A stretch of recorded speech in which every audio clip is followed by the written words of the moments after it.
Dolphins fans, welcome to Dolphins Today. I am Will Scott, still reacting to that Bears-Dolphins game. Dolphins win 35-32. And in this video, we're going to get you guys winners and losers from that game, who stood out for the Fins and who kind of struggled. And we begin with the winners. And the number one clear winner from this game is our quarterback. That's my quarterback, in the words of Tua Tagovailoa, man. And I think all the members of Tuanon are pretty happy with the way that Tua played on Sunday in Chicago. Over 300 yards, 3 tutties, no picks, 21 of 30 completions and attempts. So he was fantastic. He showed so much poise, so much confidence this season. And you look at what's happened, right? You give him a better offensive line. You give him a coaching staff that supports him.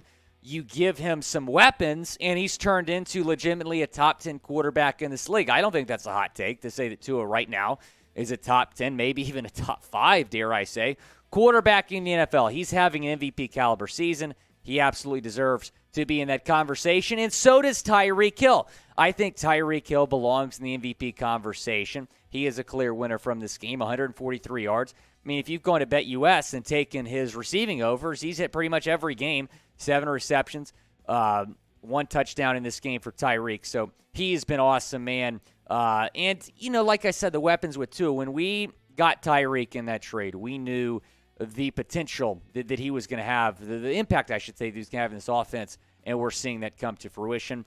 Jeff Wilson Jr., we knew the impact that he could have when the Dolphins traded for him last week. He got involved right away, did not waste any time. 9 carries, 51 yards, averaged 5.7 yards per carry, and caught a touchdown in his Dolphins debut. He was great. I'm really excited to see what he can do in this offense. But pick an RB1. Is it going to be Jeff Wilson or Raheem Mostert the rest of the way? Last week I told y'all that Raheem was probably going to get more carries in this game. However, by the end of the year, Jeff Wilson was going to be RB1. It was 50-50 in terms of carries. Jeff got 9, Raheem got 9, and Jeff had a lot more yards and had a bigger impact in this game. So I actually think this Sunday against Cleveland, we're going to see Jeff Wilson be RB1, and I think he deserves it. I'm typing J-Dub. And I like Raheem Mostert, don't get me wrong, but I think Jeff Wilson is the better back. How about Kader Kohou, man? I mean, he has been just fantastic. The rookie UDFA out of Texas A&M Commerce. I mean, who could have seen this coming, the impact that he's had? He was the highest-rated Dolphins defender on PFF against Chicago, an 81.3 grade and 84 coverage grade, and probably the only defender that we can talk positively about. Everyone else had a rough day. But check this out. PFF had this thing, wide receiver corner matchups to target, and they put together mismatches saying that Darnell Mooney against Kader Kohou, that was a mismatch for Kohou. You want to see what Mooney did against Kader Kohou? 1 reception for 9 yards when he was matched up with Kohou. That is it. Kohou actually was talking after the game on Twitter and ended up deleting the tweets because he's a stand-up guy, but he did tweet. He quote-tweeted that PFF tweet after the fact. Kohou yesterday, just 19 receiving yards allowed the entire game and just 6 yards after the catch. So even if you get a reception on this guy, you're not going to get past him.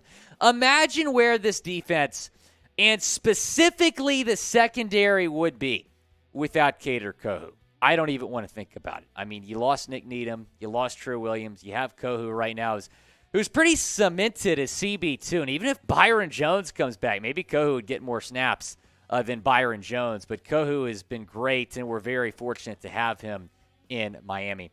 Guys, you can save an extra 10% on the perfect holiday gift if you go to establishedtitles.com/chat and become a lord or lady today and grab Scottish Blush land right next to mine. Today's show is sponsored by Established Titles, fun and novel way to preserve the natural woodlands of Scotland while helping global reforestation efforts. It's a project based on a historic Scottish custom where landowners are referred to as lairds, lords, or ladies in English. Title packs give you at least 1 square foot dedicated land with a unique plot number. Flying over my land right now. How cool is that? Going to be on private estate in Elston, Scotland, and an official certificate with a crest. We plant a tree with every order and work with global charities such as One Tree Planted and Trees for the Future to support global reforestation efforts. you could officially include the title Lord or Lady on your credit card, plane ticket, dating profiles, etc. Makes for a great last-minute gift. And get this, the first 200 people purchasing a title pack using my link will effectively be next to my plot within a few minutes of walking distance, depending on how many of you want to become a Lord or Lady. We can build a Dolphins kingdom over there in Scotland. Makes for an amazing last-minute gift. Established Tile is actually running a massive early Black Friday sale right now. It discounts up to 80% off. Plus, if you use the code CHAT, you'll get an additional 10% off. Go to establishedtitles.com/chat right now to get your gifts and help support the channel. That link is going to be in the comments and the description of this channel. But again, though, the first 200 people get the plot of land right next to mine. I know Fear the Kilt got a plot of land, so time is running out to get one right next to me. Go build let's build a Dolphins kingdom over there in Scotland. That is the link. That's the link right there, establishedtitles.com/chat. Guys, how about that offensive line? The offensive line has looked so much better in recent weeks. Connor Williams, his producer seeps in my ear. Connor Williams has looked okay. Got to give him a lot of credit. But Terron Armstead, you look at these pass blocking grades from yesterday. On Sunday, Terron Armstead 70.8, Robert Jones 62.9, Connor Williams. Run blocking grade wasn't great, but pass blocking grade was pretty good. Give him credit. 83.6 grade, 87.3 grade for Robert Hunt, and then Brandon Shell a 56.3 grade for him. So the pass blocking pretty solid. 0 sacks, 3 QB hits, 7 pressures allowed from the Dolphins yesterday. I'm liking what I'm seeing from this Dolphins offensive line. You got to give the coaching staff a lot of credit. The offensive line has very much improved. You look at where they were at just a few weeks ago when Tua got hurt, and then Teddy, and then Skyler. The offensive line's really stepped up. I mean, 0 sacks allowed yesterday. And look what happens when the offensive line is playing well. Tua goes off every single time.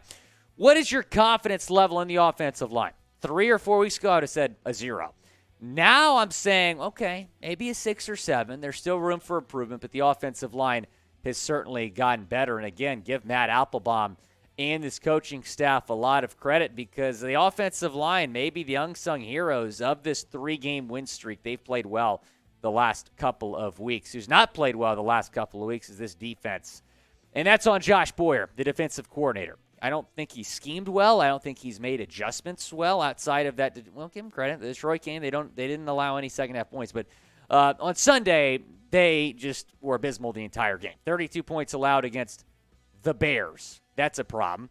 Nearly 400 total yards allowed. Justin Fields set the QB rushing record, 178 rushing yards. So this defense has got to get better, but Josh Boyer, his seat is just going to continue to get hotter if the defense keeps playing like this. Bradley Chubb, I hate to say it, he's probably a loser from this game. I thought Chubb was going to go off in his Dolphins debut, and he really just didn't have that much of an impact. No sacks, just 1 tackle. Did lead the team, though, with 3 pressures. It was just a rough day overall, though, from the defense. Now, I'm not panicking about Chubb. It's 1 game. He's going to get more acclimated. He's going to get more involved. He's going to be fine. My thing with Chubb is just keep the guy healthy, right? Make sure he stays healthy, and the Dolphins' defense will be just fine. But I know some of y'all are like, I hope he doesn't become, this year's version of Emmanuel Ogbah, but I think he's going to be fine. Raheem Mostert is a loser. He kind of struggled in this game, while Jeff Wilson, meanwhile, really stepped up and might emerge as RB1 after this week. Mostert just had 9 carries, 26 yards, definitely outplayed by Jeff Wilson Jr. But the great thing about Mostert is, he doesn't care if a teammate outplays him, right? You saw Mostert get so excited seeing his former and new teammate, Jeff Wilson. Obviously, they played together in San Francisco, but Raheem Mostert was the first one to greet Jeff Wilson in the end zone after that touchdown. So I really like Mostert, man. Yeah, he's probably more of an RB2 than an RB1, but I think he's still going to have a big role in this team going forward, even if Jeff kind of takes some carries from him. Keion Crossen had a really rough day. He had that pass interference call. He got beat a couple times, and his PFF grade was pretty abysmal, a 28.4 grade, the worst graded Dolphin, not just defender, but Dolphin in general on PFF from Sunday's game. And he didn't get called for this pass interference, but he probably should have. We got very fortunate. I'm just looking at this right now. If they call this, we probably lose the game. So the ball's not even on screen right there. So Keion Crossen, unfortunately yesterday, that was the only way he was going to stop Claypool or any other Bears receiver was interfering with them. But luckily, we caught a break for once and did not get called for that penalty, and the Dolphins went on to win the game. Another loser. The Tua haters. Where are they? They've gone into hiding. I haven't seen any Tua haters in the last couple weeks. I can't hear y'all. Y'all are really loud in the offseason, really loud last season, really loud even at the beginning of this season, but I have not heard y'all in a very long time. Where have y'all been? Y'all are missing a good time. Tua's going off every week. He's literally top 5 right now in the MVP conversation. Yeah, I thought so. Y'all have shut up. Like I said was going to happen. If y'all have watched Dolphins Day since it took over in March, I've been saying that since March. The Tua haters were going to be shut up, and they're shut up in Week 9. Love to see it. Love to see this as well. Shout out some of my new Instagram followers. We really, really appreciate y'all, man. John Anthony 84, Michael Young, Jay Lima, Julio De La Cruz, Kyle Soro. Time to shine. Time to shine. It's like Tua, man. Time to shine every week. Mr. 183.